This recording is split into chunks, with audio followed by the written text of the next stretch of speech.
פרשת שמות יהיה מוקדש השיעור לרפואתה של יאירה בת רבקה, שהקדוש ברוך הוא ישלח לה רפואה שלמה לרענה ובריה ושסה גידיה ויחלימה ויבריאה לבריאות איתנה. הפסוק של נעליך מעל רגליך, כשמשה רבנו הגיע וראה את הסנה, מסופר על קראים שרצו לבוא ולדון בינם לבין עם ישראל, לראות מי הצודק, מי קדם וקיבל את התורה. אז הם תבעו את עם ישראל לבוא לדין. אמרו עם ישראל, מה יעשו? בא איזה זקן אחד אמר, אני אלך. אם אני ניצחתי, תגידו אפילו האדם הפשוט. ואם לא ניצחתי, תגידו שאנחנו סתם אדם פשוט. כשהגיע אותו אדם למקום של הקראים, למקום שטבעו אותם, אמרו לו בבקשה תוריד את הנעליים. הוא הוריד את הנעליים בכניסה, אבל הוא לקח אותם בידם. ואז הוא נכנס ליד השופט והתחילו לדון. שאלו אותם, הקראים שאלו, אמרו לשופט, תראה, אפילו את הנעליים שלו הוא לא מוכן להשאיר בחוץ.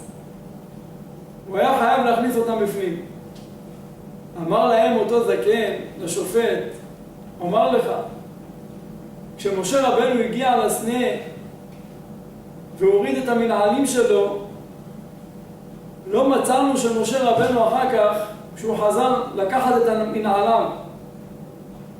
אז בטח היו שם הקראים שגנבו לו את הנעליים. אמרו הקראים, מה פתאום? אנחנו לא היינו בתקופה הזאת בכלל. זה היה תקופה קדומה. אנחנו באנו רק אחר כך, אז אין מצב שאנחנו יכול להיות שגנבנו את הנעליים של משה.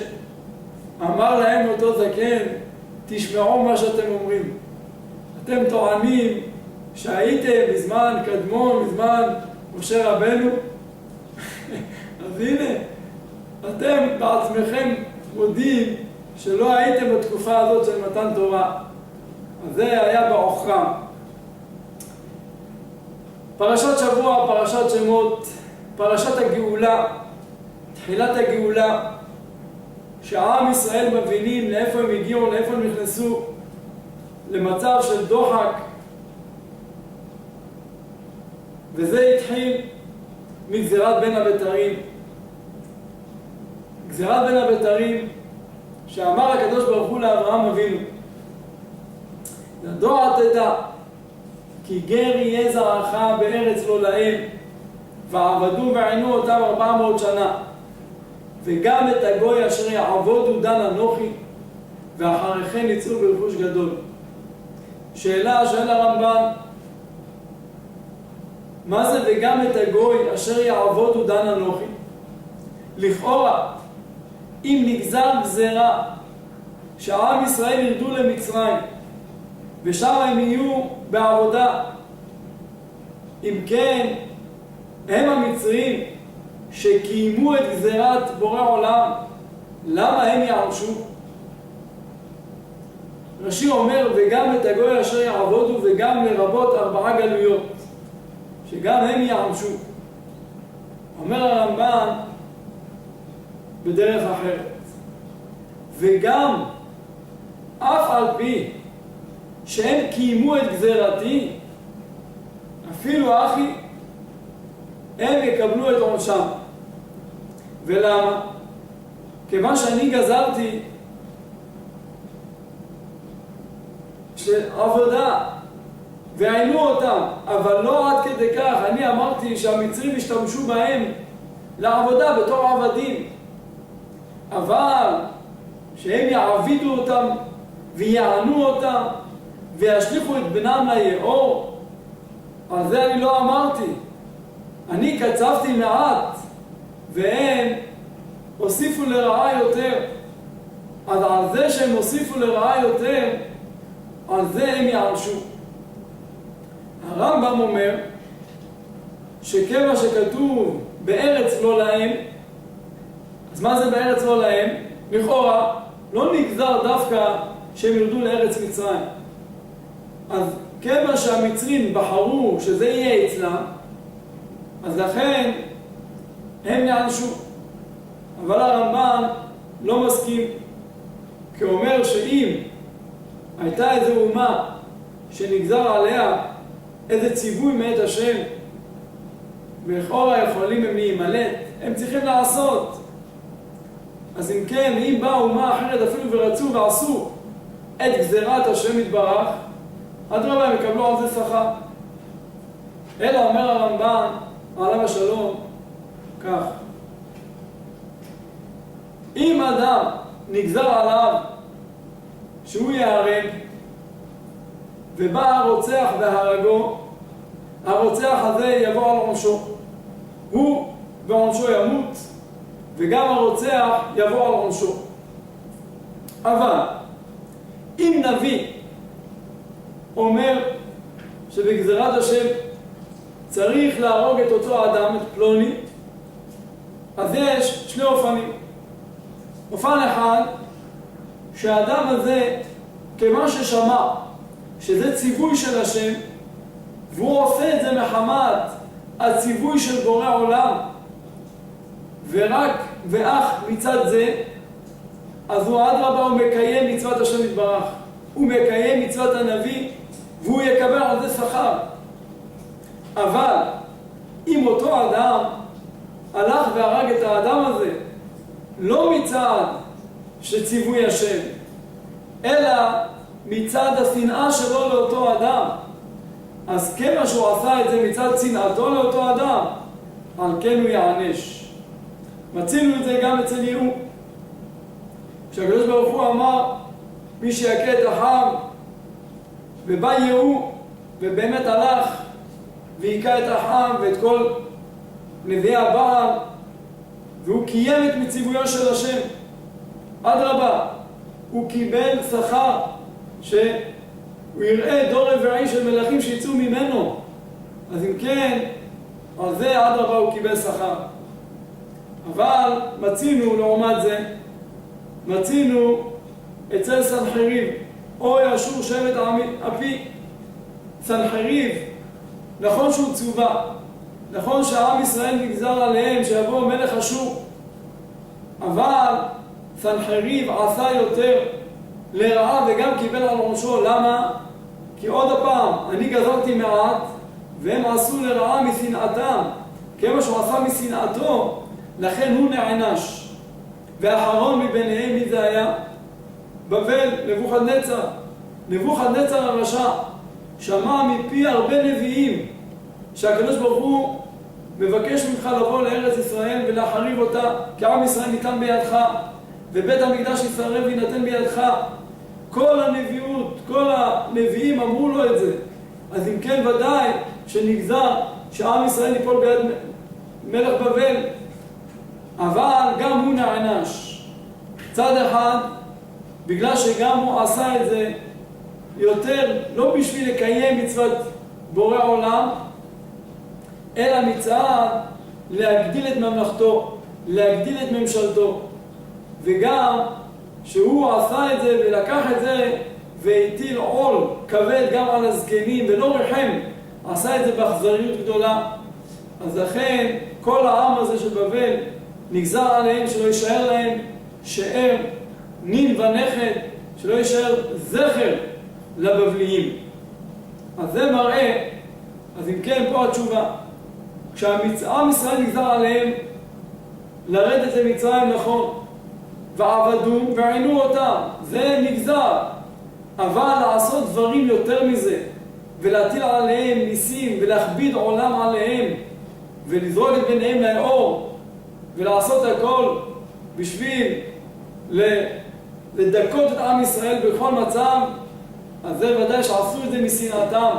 לכן וגם את הגוי אשר יעבודו דן אנוכי. ולכן הם נענשו המצרים. וכשהגענו לגאולה ופרעה גוזר כל הבן הילוד היום תשליכוהו, אבל לפני כן הוא מבקש מהמיילדות משפרה ופועה שהם אם תראו את הבן, אם תראו שזה בן על האובניים והמיתן אותו, ואם באתי וחיה. אז אם כן הקדוש ברוך הוא עשה להם, ראה הקדוש ברוך הוא ותראינה המיילדות את האלוהים ויעש להם בתים. מה זה בתים? רש"י מפרש בתי כהונה, בתי לוויה ובתי מלכות. הקדוש ברוך הוא משלם מידה כנגד מידה. אם אדם עשה דבר טוב, הקדוש ברוך הוא משלם לו מידה טובה כנגד מידה מה שהוא עשה. אז אם כן, מה המידה טובה שהקדוש ברוך הוא עשה פה מידה כנגד מידה? אז מה רצה פרעה? פרעה רצה להרוג את הבנים ולהשאיר את הבנות, כל הבת תחיון. אז אם כן, מה היה נשאר מעם ישראל? היה נשאר בנות. ואם הבנות של עם ישראל מתחתנות עם גויים, אומנם היה המשך לעם ישראל. כי ההמשכיות של עם ישראל זה בא דרך הבת.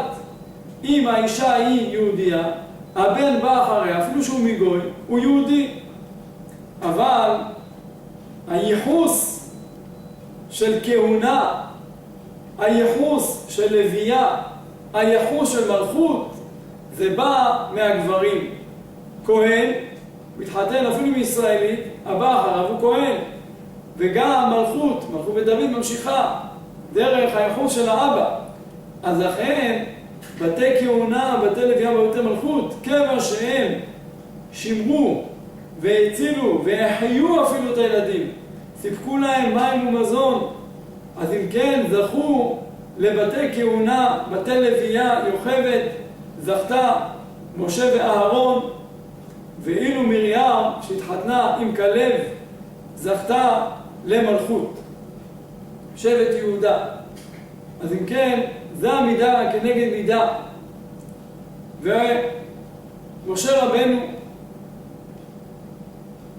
גדל הנס הגדול שמושען של ישראל, כשרוצה בורא עולם לגאול את עם ישראל בתוך אפם, על אפם ועל חמתם, בתוך תוכם גואל, נמצא הגואל של עם ישראל, גדל על ברכם.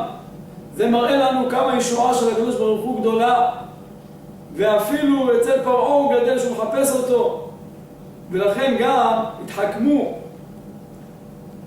לוי, עמרם, שהוא ואשתו לקחו את משה, כראה מה אמרו ההסתגנינים? שהוא ילקה על המים.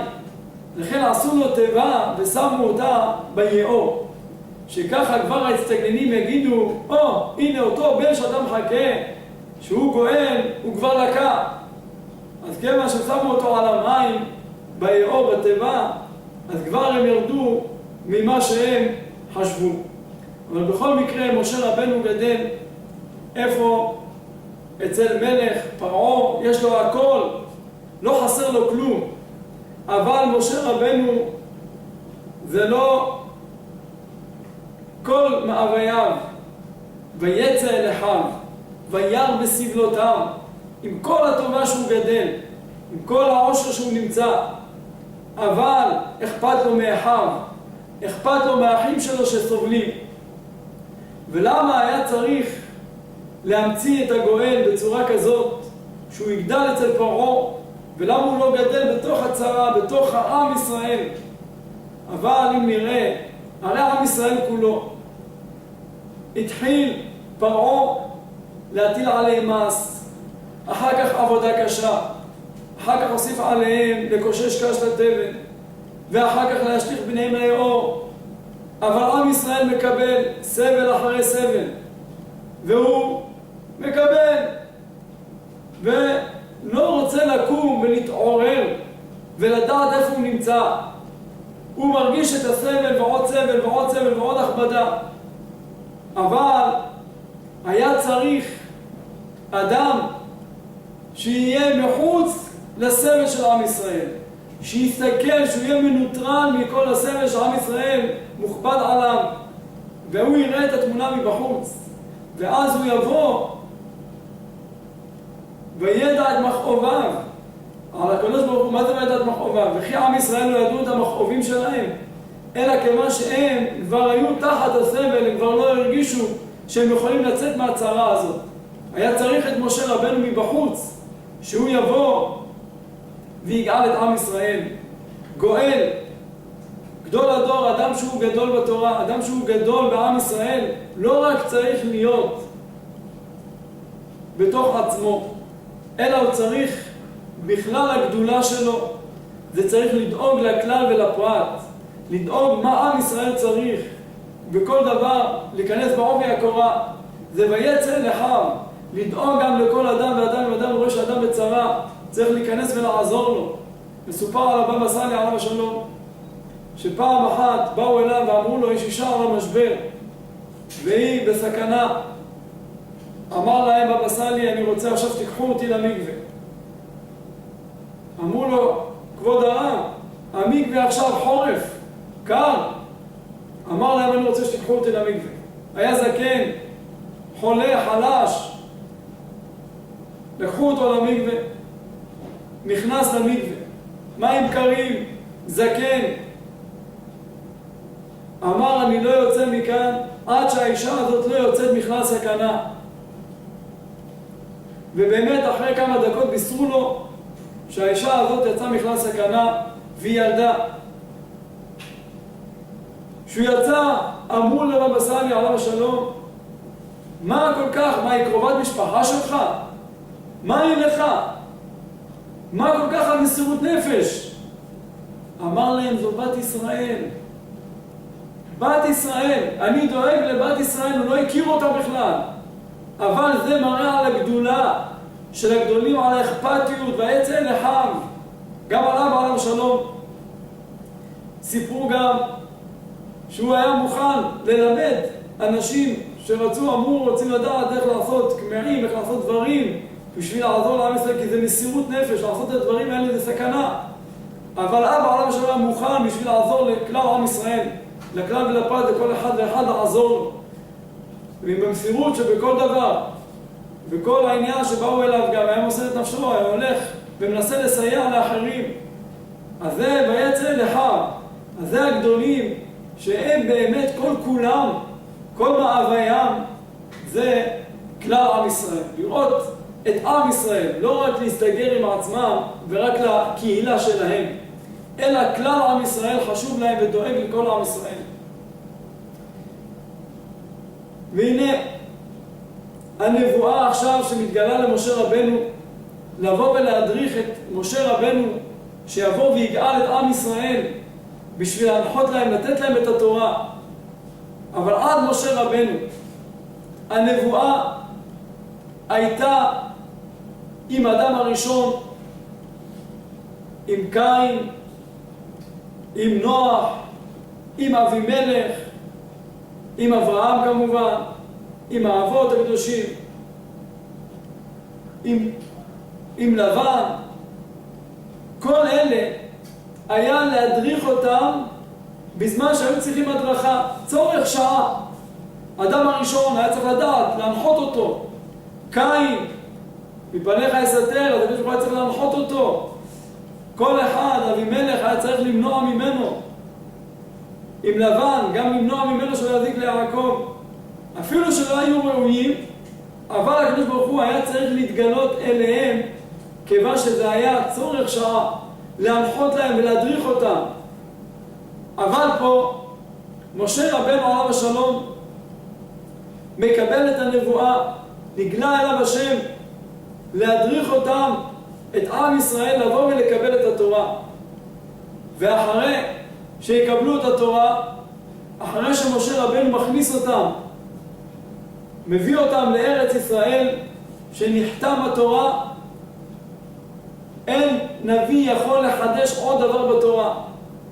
כיוון שנחתם, משה רבנו כתב את כל מה שצריך לכתוב בתורה. אחרי כן, כשעם ישראל נכנס ונהיה עצמאי בארץ ישראל, והיו נביאים גם שראו שבשעת והיה במתן שעם ישראל ירדו והתדרדרו, אז היו צריכים נביאים לבוא ולהוכיח את עם ישראל, עד שאחרון הנביאים הוא היה מלאכי. אחרי שמת נחתם הספר, ואז אין חזון נפרץ, אי אפשר כבר, אין יותר נבואה. למה? כיוון כל מתי צריך נבואה, שאם אין לנו הדרכה צריך נבואה, אבל היום לא צריך נבואה. אתה רוצה לדעת משהו? אתה רוצה לדעת איזה דבר? כתוב, הכל כתוב. תפתח את התורה, תסתכל מה כתוב. אתה רוצה לדעת מה התוכחה של הנביאים? תראה, כתובים הנביאים והכתובים, מה כתוב. תלמד את הכל, תמצא את הכל. אם מיצאת את הכל וחסר עוד דבר, הקדוש ברוך הוא יתגלה וינחל לנו את הדרך. אבל כל עוד לא מיצאנו את כל מה שכתוב בתורה, כל עוד לא מיצאנו מה שכתוב בנביאים, רק אחר כך, רק אז יכול לבוא הגואל ולגאול אותנו. אבל כל עוד אנחנו לא מיצאנו את הכל, אז מה יבוא הנביא להגיד? מה יבוא לחדש? הרי עוד לא מיצאנו את הכל. לכן לעתיד לבוא, בגאולה שלנו בעזרת השם בקרוב, אנחנו צריכים למצות את כל מה שכתוב בתורה, למצות כל מה שכתוב בנביא, ורק אז יבוא הגואל, מושעה של ישראל, ואז ינחה לנו את הדרך של הגאולה האמיתית, לבוא ולקבל את משיח צדקנו במהרה בימינו אמן.